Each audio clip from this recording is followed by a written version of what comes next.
Hello and welcome to another episode of Aussie Pomcast. Just before we get going, just a quick reminder to like and subscribe, touch the bell, do whatever it is. And this week, I'm going to do a little bit different. Normally we end with a bit of sport, but we've got to flip the script this week. Turn it all around. We've got to start with the biggest news story of the week. Massive. Lionesses. What a bunch of legends. Look at that. Front page of the Daily Express. It's home. Front page of every paper. Yes. And for more than one day, which is great. Like, as in consecutive days, it's got so much coverage, which is great. Yeah. And given that it's the biggest crowd that's ever attended a Euros game, full stop, like it's 87,192 people. That is massive. Exactly. It's our first ever Euros win as a footballing nation. Like, it's just such a big story, and I'm so glad it's getting the prominence and it's getting the attention that it deserves. Yeah. How many times as Poms in this office do we talk about it's coming home, it's coming home? Everybody laughs at us. This time, we didn't say it this time. We'd stay quiet this time. And look at this. It's only because I assumed we'd lose on penalties at some point. Because we're just so used to getting ridiculed. That is fantastic. Great headline to see. Absolutely brilliant. There's some absolutely amazing footage going around. We've got to talk about the goal though, right? Oh, but both goals. Like the first goal, unbelievable. Like, honestly, the pass and then the chip finish for Ella Toon, who scored the goal. Unbelievable finish. Like, it's such a remarkable goal. And then, obviously, it goes to extra time and like all England fans, you're just suspecting the worst. It's against Germany. It's in a final. You suspect you're going to go to penalties. You're going to lose. But up pops Chloe Kelly, gets a goal with 10 minutes to spare in extra time. Unbelievable. What a moment. Scenes. Absolute scenes. And it's fantastic. And I think it's really good to see as well that, we're talking about women's sport. Now, this net gets barely any prominence and people say it's rubbish, boring, blah, blah, blah, blah, blah. It's not as good as the men's game. I'm sorry. I'm not having that again, right? There's so many people, That's it, it's done. An entire nation got behind the Lionesses. Even my mum, who hates football, right, said to me that she's not going to be busy tonight because she's watching the football. Everybody was into it. Yeah. And it's really interesting because, the last time it came home, so to speak, in 1966, women couldn't even play professional football. No. So look how far I could barely come. play football at all. I think between like 1920 and nearly 1970, basically wasn't allowed, really. No. They weren't allowed to ticket it, basically. But I wasn't around, but can't imagine there was going on. I wasn't around in 1920 either, just FYI, just in case you thought I was there. But yeah, like, to think how little emphasis and money and attention and grassroots effort has gone into football in England for women, like in the last however many years, to them be European champions is such an amazing, and such an inspirational thing. And like, you can only imagine that what this leads on to now, like hopefully, World Cup obviously next year, but no, further on from that, what this means for the next generation of young female footballers, basically. Yeah, so come on, blokes, you've got some keeping up to do here. You've got some standard has been set by the ladies. Absolutely fantastic. And good to see, off the field as well. I mean, I don't know any of them personally. I'm not going to claim I do. But they don't seem like absolute divas. I mean, like when you get with when you get with EPL footballers, right? Yeah. They're all knobs, right? A lot of them are absolute knobs off the field. 250 grand a week will do that to you, right? Probably. But these lot are so down to earth. Actually, seem like just ordinary, relatively grounded human beings. I hope it stays that way because they're going to make a shit ton of money now. Well, I don't know sponsorships. It's all coming at them now. Obviously, everybody wanted to talk to Chloe Kelly after the game, and when she scored the winner, and then they kind of interviewed her, she took the microphone and ran away with it and sang "Sweet Caroline" with the crowd. Like, they are very grounded, like, women. I think they're obviously not going to. It just because it doesn't have the money and it doesn't have the culture that men's does, which is good. It's nice to see that. It's actually refreshing. Yeah, it's about time. I hope that lasts. We've seen some footage as well of people dancing in the streets. Everybody's singing "Sweet Caroline," and it's coming home. Yeah, it's home. It is home. Yeah. It's home. What home. Do we sing now? I actually saw that David Baddiel, obviously, for anybody that doesn't know, is one of the songwriters and one of the people behind that song, has said he's happy for it to be retired now.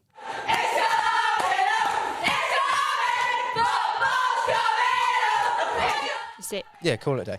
I'm sorry, he doesn't get to have that say, unfortunately. I know, but it's the only song every British person knows when the World Cup comes around. It's a nice sentiment that we don't need to say it's coming home anymore because it's home. On your David Baddiel, what a legend he is as well. And you know what, there was even a bit of a royal flavour in this as well.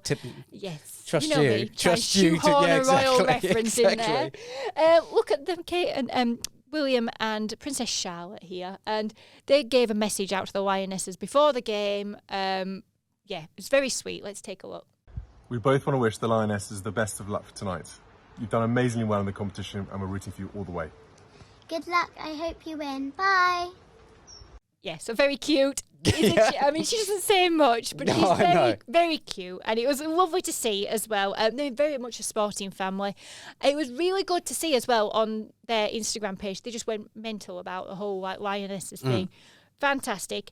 And they're massively sporting family, as we know. So they've been at the Commonwealth Games as well very recently. So we had Charlotte there pulling faces in the crowd, just like Prince Louis. Yep, I know. Anyone would think they were brother and sister. Or kids. Yeah, either of those things. Yeah. Very cute. And look, she seemed thrilled to be part of the Commonwealth Games in Birmingham. She was watching the swimming. She was with Kate and Wills. The Wessexes were there, Sophie, Edward, the kids. But, they're not as glamorous. Yeah, but they're all just doing their traditional things and they're doing their normal stuff, right? I was much more interested to see the thing that's gone viral on TikTok with William and Kate. So I don't even know the difference between them anymore. Trash bag days. Yeah. They're trash bag days. So William and Kate, during their night clubbing days, look at that screen grab. That is just appalling, isn't it? It's not appalling. It's any 26-year-old that's ever gone out. Basically. Yeah, but normal kind of appalling. And anyone who says that Prince Harry is the only party prince, take a look, right? Case in point. I mean, it's a little bit different. He's a bit of a nerdy. William drunk, looks like he? He's had one or two glasses of champagne. Harry not got naked in LA.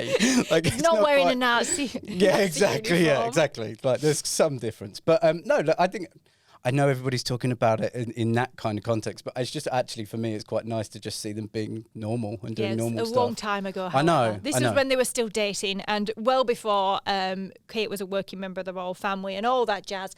But this video surfaced on TikTok. It just shows like a photo montage of them. It's like 20 seconds long. Getting drunk into taxis. Oh, it's just ace. It's so good to see. So good to see that they're not always perfect.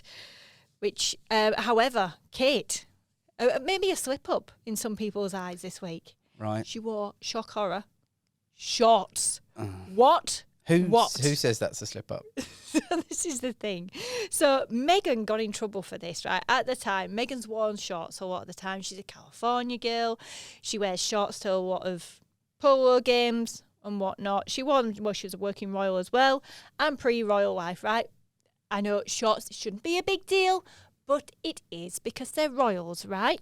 And royals don't show... You're going to have to give me some context showing your here. knees off. Oh. You can't wear shorts when you're royals. No, knees forbidden. Okay, right. Yeah, vulgar.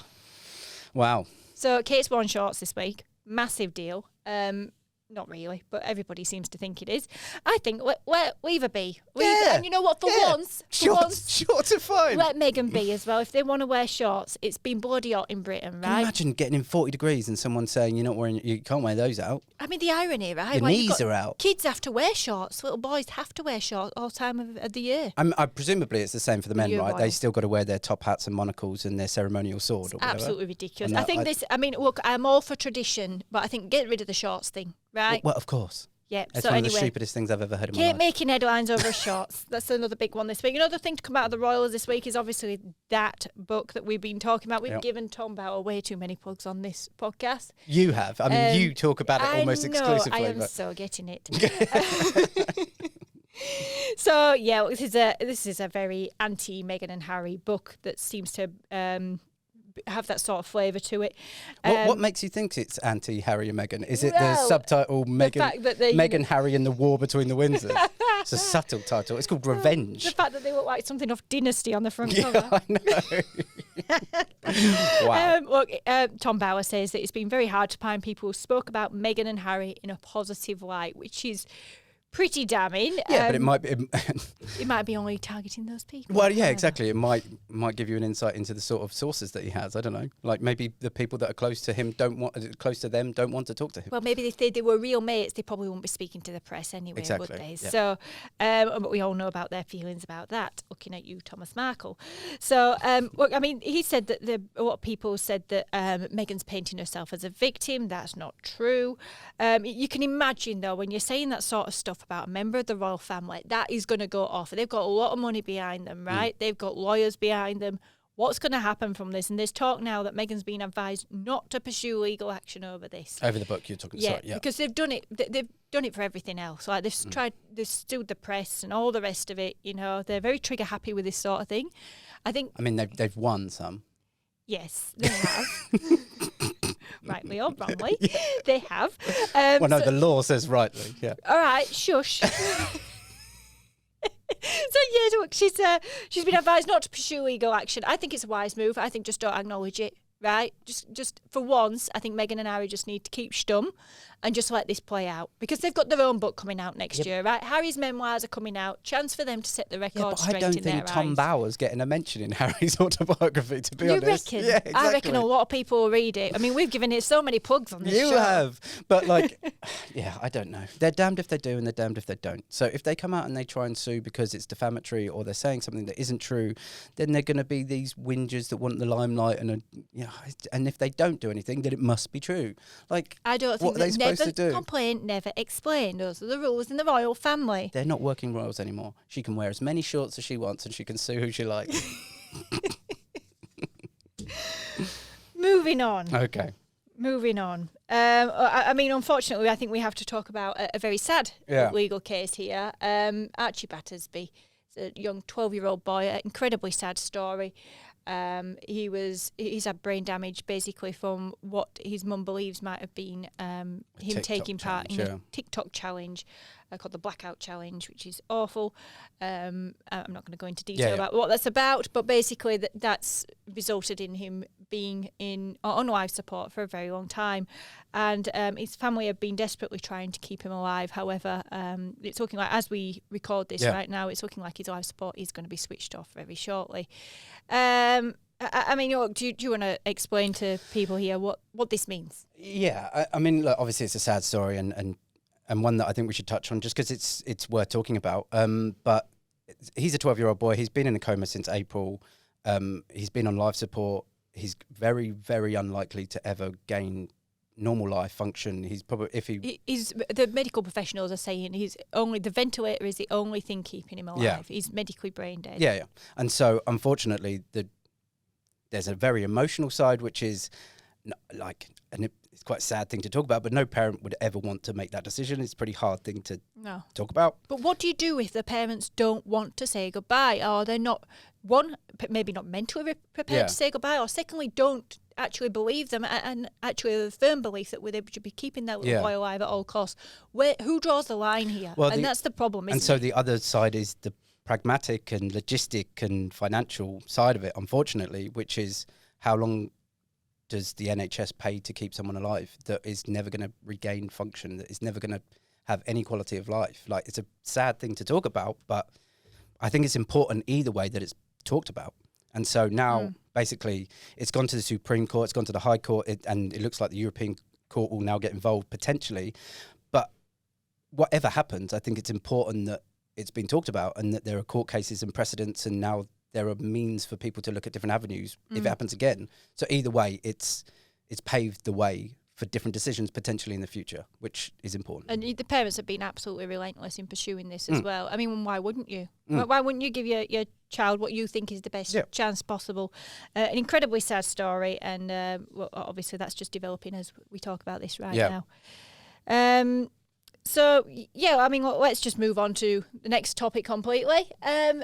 British Airways stopping selling tickets for short-haul flights from Heathrow. That's the headline here. And look, this is going to outrage a lot of holidaymakers, right? It is not a year for holidays, and it should be, because we're post-COVID now. Everyone wants to go away. Yeah. And it has been nothing but a shit show for anybody wanting to go away to Europe. I know, but it's been awful. But I think I've spoken about this before. Like, this is just I'm glad they've done this, to be honest. Like, it's talked about as if no one can go on holiday anymore. What they've done is they've reduced the daily cap from 100,000 passengers a day to from 104,000 a day to 100,000 a day. That matters to those 4,000 people. Of course it does. If you were among those 4,000 people, well, how would you ever know? Well, yeah, you wouldn't. No. So that's not good. I'm not. People missing out on a break. But the problem is, what I would rather see happen is that 100,000 people are allowed to go on holiday and they don't have 2-hour waits and they can get their baggage at the other time. Happen? Well, the reality is, if they scale back their all of their operations, because quite frankly they don't have the staff or the operations or the tactics at the moment to deal with it, then the people that are actually paying a lot of money at the moment, because everything is inflated in price, actually gets the service that they're paying for. Wouldn't it upset you though if you saw an empty seat next to you on the plane? But that won't happen. Because the thing is, that I remember I used to work in a restaurant, right? And we used to, one particular night, we were very short-staffed. Everybody called in sick. Yep. And it was a night when we just went, we'll accept what we can handle. Give good service to those that we can handle, and the rest of them can jog on. Except people were coming in and seeing a half-empty restaurant and going, why can't you fit us in? We said, well, we want to give you good service. Yeah, but I don't know where I sit on that. As a customer, you would not be very happy. Understandably, you're not going to be very happy. But no one's walking up and down the tarmac looking in the windows of an aeroplane going, there's loads of seats in there. What if your mate couldn't get on?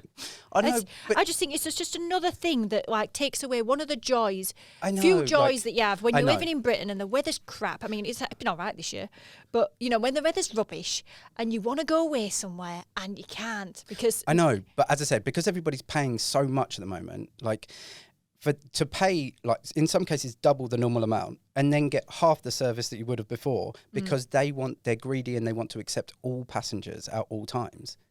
I don't think I agree with that. I understand from a business perspective, but at the same time, it just annoys me. I mean, if there is anybody listening in the UK, I doubt they're among our 5 listeners, but you never know. There's 4,000 people a day that can't go anywhere else. So they should be listening to us. I will say that it's a very similar situation over here. Everywhere is short-staffed. Yeah. Everywhere you go is crying out for workers. Yep. It's the same everywhere. I mean, that's not to say you shouldn't come to Perth, however, because it's brilliant weather. Well, not today. But, not it the will last be by week, the time you get here. It's been monsoonal the last few days. We don't tell that to people back home. Okay, so no, we tell them it's lovely weather. it's lovely all every year day, round. It's 40 degrees very every day. nice. So this cap's going to be in place until September. We'll see how it plays out from there. I don't know if they'll have any more staff by then, to be honest. I think it might just become a thing. Who knows? But hopefully things pick up, because people very much look forward to a break, especially around Christmas. However, it's not been bad weather in the UK, so they can't really whinge too much. Because I'm just looking at the weather right now in Birmingham, and it's been 26 degrees this week. That's still pretty good. That's all right, actually, isn't it? that's That's very a good quite for nice, them. comfortable summer weather. That Yes. I'd take that in a heartbeat. So this is obviously Birmingham, where the Commonwealth Games are being held. Well, it's not good for them, isn't it? That's not heat stroke, by the way. So for anybody that isn't watching, basically, we've just got a little bit of vision here, or sorry, a picture of one of the bad crashes that happened at the velodrome. And sorry to throw a spanner in your segue, but the velodrome's actually in London. So. All right, I know. still warm there. Yeah, it's Still probably warm. 25 or 27. Still usually warm. 1 degree different. But anyway, so this is one of the big crashes. There's actually 2 very serious crashes that happened at Commonwealth Games this week. And but this one's horrific. This is Matthew Walls, who ended up having to go to hospital. It was launched into the crowd, basically, and a little kid had to go to hospital as well, and just chaos everywhere. They had to suspend. This is a horrible sport to watch. It's very anxiety inducing. Yeah, this one. I know. Because they go so fast. I mean, I know how fast they come down the bike paths when you're going down West Coast Highway, and I get terrified of that. I mean, these are next level. You would not want to pass them on West Coast Highway. They go bloody quick, and when somebody falls off, it's just awful. God, it makes your heart stop. It's horrible to watch, but they are so bloody quick on those things. But I guess so this is actually a sport where England have had some success. Laura Kenny, who's one of our most successful athletes of all time, she's won another gold, so that's great. But obviously Australia's had a lot of success. Obviously there's a big rivalry.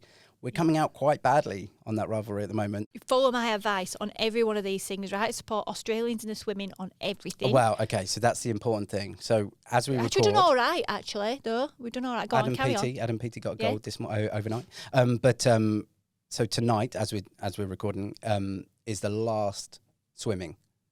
So that's it then. In theory, that's it. Yeah. Yeah. Only thing when you're winning. That's when the Aussies lose interest. Now, Commonwealth Games, not bothered by now that. we catch up and we take over, and It's funny, isn't it? I don't like. I'm not going to regret saying that probably. Because we're in a room. We've got some Aussies in the room, right? But I'm going to say it, right? Aussie is the only thing when they're winning when it comes to these things, right? When it's a swimming, we all love it. We all love it. It's fantastic. Yeah, all down for the Commonwealth Games. Once that's over and they start to lose at track and field and things like that, it's no, not bothered watching that. Same in the World Cup. Don't watch the World Cup once Australia's out. It's the thing. Just saying.